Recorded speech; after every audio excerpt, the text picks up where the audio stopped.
The screech of tires ripped through the downpour like a scream held too long, slamming Elias against the dashboard before the world flipped into chaos. Glass shattered in a glittering storm, and for a split second, he saw his life unspool, not in highlights but in the quiet cruelties he'd buried. The locker room taunts, the bruises that bloomed like secrets, the boy with storm-gray eyes who made him feel small enough to disappear. Then through the haze of blood and rain, a hand, rough, unyielding, yanked him from the wreckage, and a voice he hadn't heard in years growled, "Don't you dare die on me, you idiot. Not like this."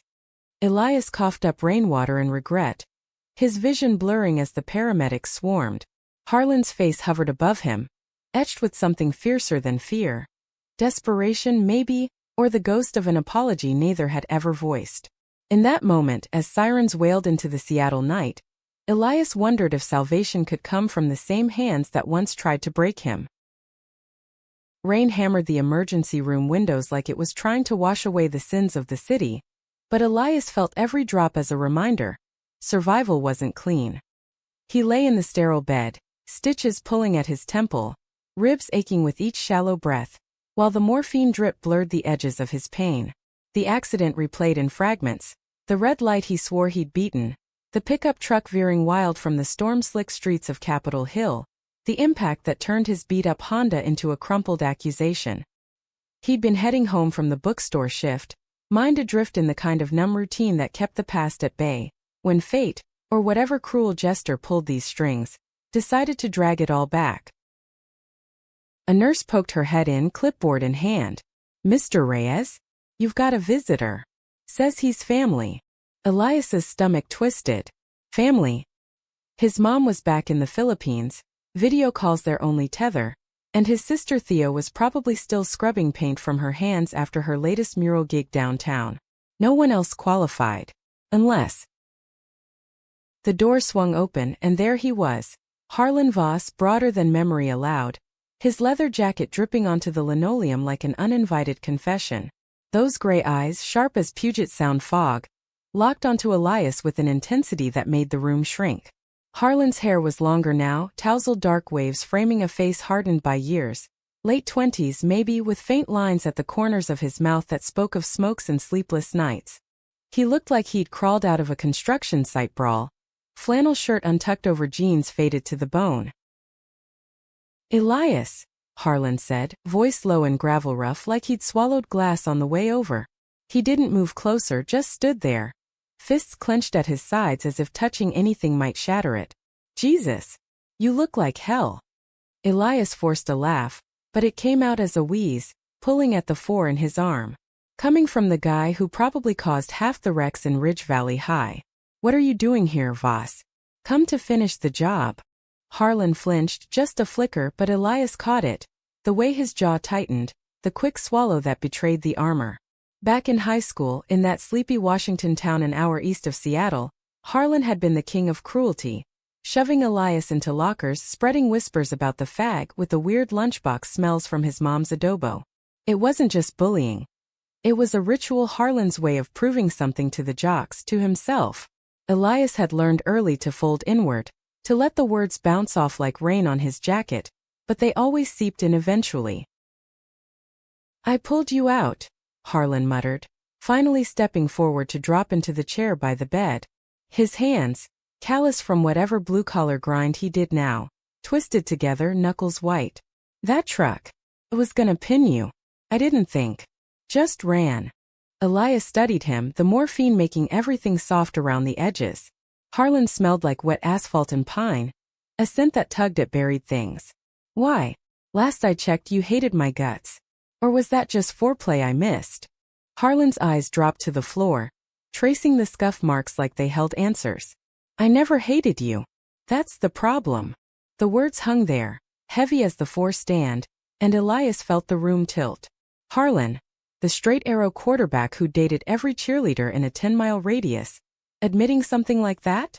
It was laughable, except nothing about the raw edge in his voice was funny. The door creaked again, and Theo burst in like a whirlwind, her paint-splattered overalls a riot of color against the beige walls. "Eli! Oh God, they called me from your phone. Wait, who the hell are you?" Her gaze zeroed on Harlan, protective fire in her dark eyes. the same Rhea's stubbornness that had gotten Elias through those high school hells. Harlan stood, awkward as a colt, extending a hand she ignored. Harlan. Friend from back home. Theo snorted, sliding onto the bed's edge to fuss with Elias's blanket. Friend? Last friend from Ridge Valley who looked like you tried to drown him in the creek senior year. She turned to Elias, voice softening. You okay, Kuya? Mom's freaking out on the line. Says you're not allowed to scare her like this. Elias managed a nod, but his eyes stayed on Harlan, who hovered like he didn't belong but couldn't leave. Tell her I'm fine. Just a scratch. Theo chattered on about lawsuits and therapy, but Elias's mind snagged on Harlan's confession, that never hated you, echoing like a half-heard song. By evening, the rain had eased to a drizzle, and the hospital hummed with shift changes. Theo had gone to grab coffee, promising to smuggle in lumpia from her favorite spot. Alone again, Elias watched Harlan pace the room's perimeter, a caged wolf in a space too small. Sit down before you wear a hole in the floor, Elias said, surprising himself with the steadiness. Harlan obeyed, perching on the chair like it might bite. I saw your car from the site, Harlan started, rubbing his neck. I'm foreman now, Voss Construction, irony, right? Building condos on the hill. Your taillights. They lit up the whole intersection. I thought it was over before I even got there. Elias closed his eyes, the memory flashing. The crunch of metal, the bloom of airbag powder tasting like chalk and fear. You could have left. Called 911 from across the street. No one would have blamed the guy who used to make my life hell for not playing hero. Harlan leaned forward, elbows on knees, voice dropping to a whisper. I couldn't. Not you. Not after everything. His gaze lifted, stormy and searching. Do you even remember that night? Prom? When I cornered you in the parking lot. Said all that shit about you not belonging. Elias did remember, vivid as a scar. The gym lights spilling out, bass thumping like a heartbeat, Harlan's breath hot with cheap beer as he shoved Elias against the chain-link fence.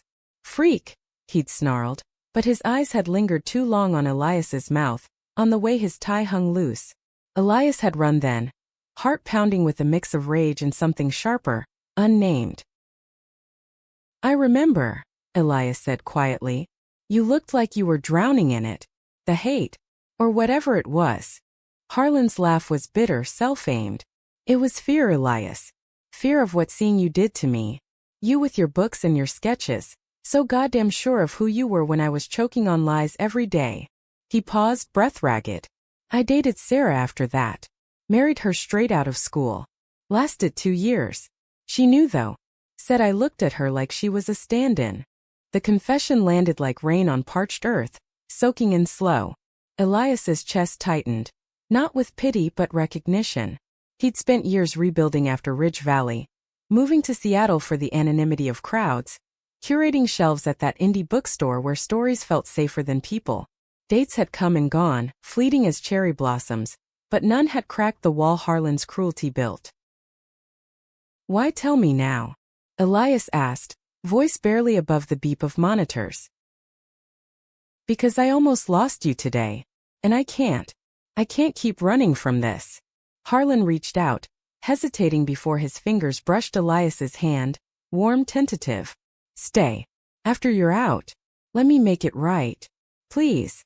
Elias pulled back, not harshly, but enough to feel the space yawn between them. Make it right? You think pulling me from a wreck erases 10 years?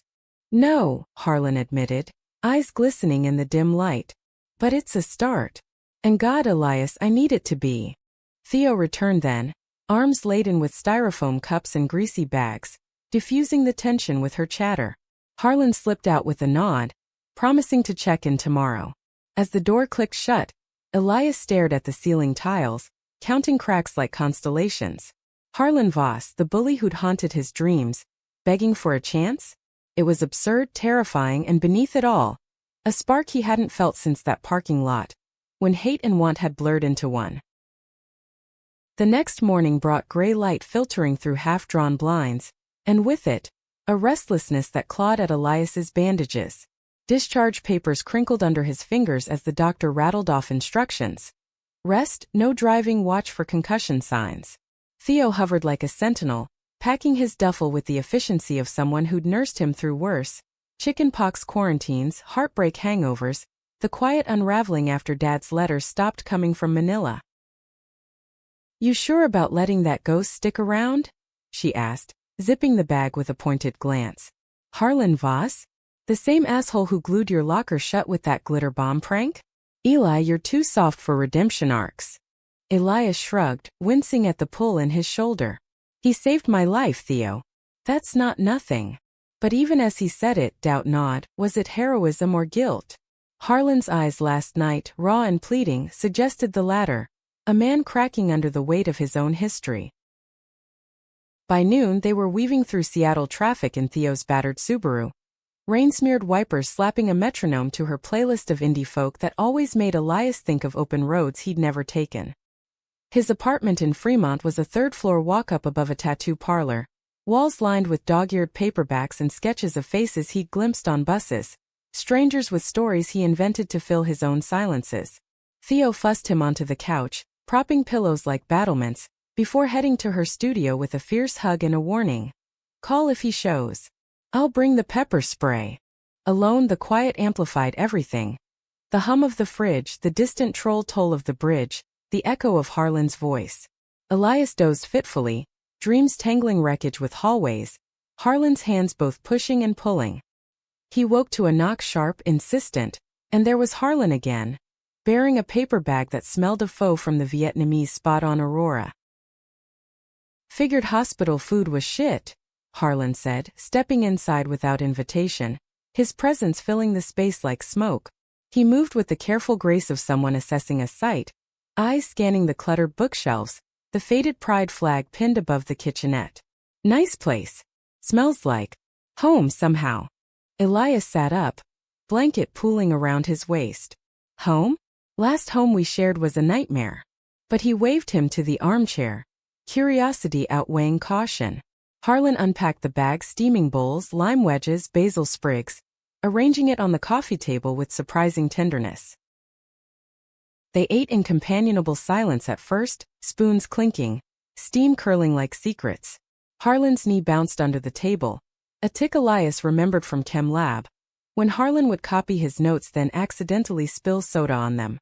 "Look," Harlan said finally, setting his bowl down, "I know I can't undo it. The shoving, the names, God, the way I made you flinch in the halls. But I was 17, Elias. Scared shitless of my old man finding out I couldn't stop staring at you during lit class, the way you'd read Whitman like it was scripture." Elias's throat tightened around a noodle. Whitman, Leaves of Grass, the copy Harlan had borrowed and never returned, pages dog-eared at the homoerotic verses. "You stole my book. I thought it was just to mess with me." Harlan's gaze dropped. "I kept it. Still have it underlined like a fool. Read it when things got bad." He paused, voice thickening. "After the divorce, I drove out to Ridge Valley last summer. Stood outside the old school watching kids laugh in the quad. Thought about what I'd say if I could go back." The vulnerability hit Elias like a wave, cool and disorienting. This wasn't the Harlan of memory, all bluster and bravado. This was a man stripped bare, offering pieces in hopes of mending. "And what would you say?" Elias asked, softer than intended. Harlan met his eyes, steady now. "I'm sorry. For all of it. And that I wish I'd been brave enough to ask you to that stupid dance instead of ruining yours." The words settled, warm as the broth in Elias's belly. He wanted to rage, to list every scar. But the ache in his chest was different, yearning perhaps for the boy Harlan might have been. They talked then, halting at first, then spilling like the rain outside. Harlan's construction life, the crew that ribbed him about his soft spot for strays. Elias's bookstore world, recommending titles that healed what fists couldn't. Laughter crept in, tentative, when Harlan mimicked their old principles to pay. By dusk the bowls were empty and Harlan lingered, helping stack dishes with domestic ease. At the door he turned, hand on the knob. "Tomorrow? I pick you up for PT. No arguments." Elias nodded, pulse quickening. "Fine. But if you drive like that trucker, I'm walking." Harlan's grin flashed, boyish and rare. "Deal." Then he was gone, leaving Elias with the scent of basil and a heart that beat uneven, wondering if forgiveness was just another word for falling. Days blurred into a rhythm Elias hadn't known he craved. Mornings of ginger tea and window gazing at the Fremont Trolls, afternoons of physical therapy where Harlan played chauffeur, his truck rumbling like a reluctant confession. Seattle unfolded around them in watercolor grays, the Space Needle-piercing clouds, ferries cutting white wakes on the Sound, coffee shops humming with laptop dreamers. Harlan was a steady presence, quiet when Elias needed space, stories when the pain flared.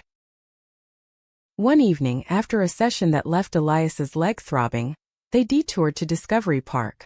The trails wound through madrona trees, bark peeling like old skin, the salt air sharp against the inland damp. Elias leaned on Harlan's arm more than pride allowed, the contact electric, fingers brushing, heat seeping through flannel. "You ever think about leaving?" Harlan asked as they crested a bluff, the Olympics hazy on the horizon. "This city's got teeth. Bites hard if you let it." Elias breathed deep, lungs grateful for the expanse. "Thought about it. After high school I packed a bag once. Ended up in Portland for a weekend, sketching bridges. But Seattle. It's messy, yeah, but it's mine. Roots and all." Harlan stopped, turning to face him, wind tousling his hair. "Rich Valley was never mine. Dad's garage, Mom's church suppers, felt like a stage. You were the only real thing." His hand lifted, thumb tracing Elias's jaw, tentative as a question. The touch ignited something dormant, a spark to dry tinder. Elias didn't pull away. "Real enough to hurt you with." Harlan's eyes darkened, not with anger but hunger. "Hurt me? Elias, you saved me every time you didn't break." Then, slow as tide, he closed the distance, lips brushing Elias's in a kiss that tasted of salt and second chances, soft at first, then deepening with the urgency of lost years. Elias melted into it, hands fisting Harlan's shirt, the world narrowing to heartbeat and breath. When they broke apart, foreheads pressed, Harlan whispered, "I've wanted that since we were kids." But as they walked back, Elias's mind churned. This whatever it was felt like a bridge half-built, beautiful but precarious. Harlan's phone buzzed in his pocket, and he silenced it with a curse, but Elias caught the name on the screen, Jake. A coworker? Ex? The doubt seeded, small but insistent. That night, alone in his apartment, Elias scrolled old photos on his phone. High school yearbook scans Theo had digitized as a joke. There was Harlan, arms slung over a teammate, grin wide but eyes distant. And Elias in the background, blurred, overlooked. The kiss replayed, warm against the chill of what-ifs. Could a bully become a lover? Or was this just Harlan's guilt dressed in romance? The next day brought sun, rare and slant, gilding the market stalls where Harlan met him for lunch. Pike Place buzzed, fishmongers hurling salmon, flowers rioting in buckets, the air thick with espresso and brine. They shared chowder at a wrought iron table, Harlan's boot nudging Elias's under the cover of the crowd. "Tell me something true," Elias said, spoon midway to mouth. "No bullshit. Why now? After all this time." Harlan's spoon stilled, gaze fixed on the ferries beyond. The wreck. It was like a slap. "Life's short, Elias. I spent years building walls, jobs, beers, one-nighters that meant nothing. Then I see you twisted in that car and it hits. I almost let you go forever. The guy who made me question everything." Elias searched his face, finding no guile, only that raw edge. "Question what?" "You know." Harlan's voice dropped, intimate amid the bustle. "Who I am. What I want." His hand found Elias's across the table, fingers lacing with a squeeze that said more than words. They wandered after, Harlan buying a bouquet of lavender from a vendor, tucking a sprig behind Elias's ear with a grin that lit his face. Laughter came easier, stories flowing. Harlan's botched tattoo from a shore-leave dare, Elias's failed attempt at novel writing, pages burned in a fit of doubt. By the pier's end, as gulls wheeled overhead, Harlan pulled him into an alcove, kissing him fierce and unhurried, hands mapping shoulders, waist like committing to memory. But the phone buzzed again, Jake, twice now. Elias glimpsed it when Harlan stepped away for a call, voice low and clipped. "Not now, man. Complicated." The seed of doubt sprouted, whispering of patterns, Harlan's history of hiding, of using anger as shield. Was this real or another performance? Back home, Elias confronted the mirror, lavender scent clinging. His reflection stared back, bruise faded, eyes brighter than in months. Theo texted, "Date night? Spill." He typed back, "Maybe. Scary good." But sleep evaded, mind tangled in Harlan's touch and the shadow of Jake. Weeks wove on, a tapestry of stolen moments. Coffee runs at dawn, Harlan's truck bed for stargazing and discovery, where they'd lie shoulder to shoulder, tracing constellations like old lovers. Elias's ribs healed to faint aches, his limp fading, but the emotional scars, those Harlan prodded gently, sharing his own. The father's belt for sissy tears, the mother's prayers that never reached the truth. One night, post-therapy, they ended up at Harlan's place. A loft in Ballard, exposed brick and tools scattered like afterthoughts. Harlan cooked. Chili from his grandma's recipe, spicy enough to burn regrets. Over bowls at the island, he opened a drawer, pulling out the Whitman volume, spine cracked, margins alive with notes. "See," Harlan said, flipping to a page. "Your handwriting in the corner. Kept me sane." Elias traced the ink, heart swelling. "Thief. Lover of thieves, then." Harlan's pull was magnetic, and they tumbled to the couch, kisses turning urgent, hands exploring with the reverence of discovery. Clothes shed in a trail, skin to skin, Harlan's broader frame over Elias's lean one. Touches mapping freckles, scars, the dip of collarbones. It was slow then fervent, gasps mingling with whispers of names like prayers. Afterward, tangled in sheets, Harlan's head on Elias's chest, the world felt remade, vulnerable, vast. "I love you," Harlan murmured into the dark, words slipping out unplanned. Elias froze, then held tighter, the confession a bomb and a brand. But dawn brought Jake's text, visible on the counterphone. "Missed you last night. When you ditching the charity case." Harlan snatched it, face paling, but Elias had seen. The room chilled, trust fracturing like thin ice. "Who's Jake?" Elias asked, voice steady as he dressed. Harlan's eyes pleaded. "Ex-hookup, really? It's over." "He doesn't get it." "Doesn't get what?" "That you're playing house with your old victim." The words lashed, born of hurt. Harlan reached, but Elias stepped back. "It's not like that." "Elias, please. Save it." Elias grabbed his jacket, storming into the rain-slick street, heart pounding with betrayal's fresh sting. Harlan's calls chased him, but he silenced the phone, hailing a bus to Theo's, where he'd crash and rebuild walls. Days passed in radio silence, Elias burying in work, stacking bestsellers, recommending heels to strangers. Theo pried, but he deflected with shrugs. Harlan's text pile, "Talk to me. I fucked up." Then flowers at the store, lavender again, note scrawled, "You're not a case. You're everything." Elias burned it, but the ache grew, a hollow where Harlan fit. Was it betrayal or fear of the fall? On the fourth night, Harlan showed at the apartment, rain-soaked, eyes red-rimmed. "Broke it off for good," he said through the crack in the door. Elias allowed. "Jake was easy. You're the hard truth I can't quit." Elias let him in, words failing as Harlan dropped to knees, not in supplication but raw plea. "Don't leave. I need you to see me, all of me. The bully, the mess, the man who loves you, stupid." Tears pricked Elias's eyes. "You hurt me, Harlan. Again." "I know." Harlan rose, cupping his face. "Let me spend forever fixing it." The kiss was salt and surrender, bodies crashing like waves. They made love on the floor, desperate and deep, reclaiming what doubt stole. After, in the quiet, Elias whispered, "Stay." Harlan did. Through mornings of coffee and confessions, through Elias's hesitations voiced in the dark. Seattle softened around them. Summer peaking in sunbreaks, markets alive with promise. But conflict brewed subtle. Harlan's crew whispered about his softening. His dad called from Ridge Valley with slurred demands for "man up." Elias felt the pull, the old patterns threatening. The climax shattered on a crisp October eve, Harlan's birthday. Elias planned surprise, a picnic at Gasworks Park, kites dotting the sky like dreams. But Harlan arrived late, eyes shadowed, phone clutched like a lifeline. Dad's dying, he blurted, collapsing beside the blanket. Liver wants me home. To make peace. Elias's gut twisted. Go. Family. Harlan's grip bruised. He'll hate this. If he knew. The unsaid hung. The closet Harlan half inhabited, the fear that choked his joy. Then tell him, Elias urged. Or we end it here. I won't hide. Harlan recoiled, storm raging. You think it's easy? He beat the gay out of me with words, fists. Now you want me to parade it. It's not parade.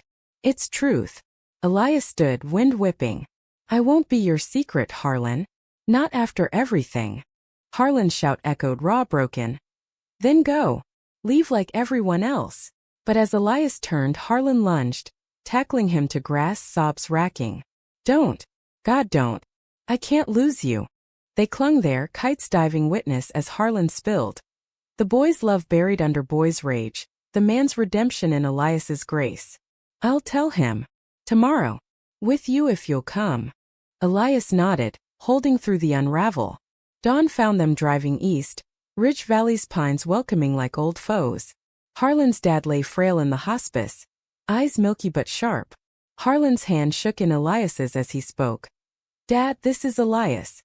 My partner. The one who saved me. Silence stretched, then the old man's rasp. About time, son. Saw it in you young. No fists, just a nod, grudging grace. They buried him under autumn leaves, Harlan's tears cathartic rain.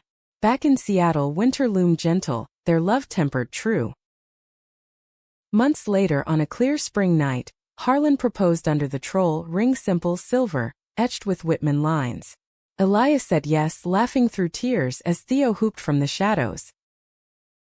In the end, they built not walls but homes. Compassion in the cracks, freedom in the open, identity woven from shared scars. Harlan's hands, once weapons, now held Elias steady, begging not for stay but for always. And in that they found the deepest romance. Two men remade, choosing each other against the world's pull.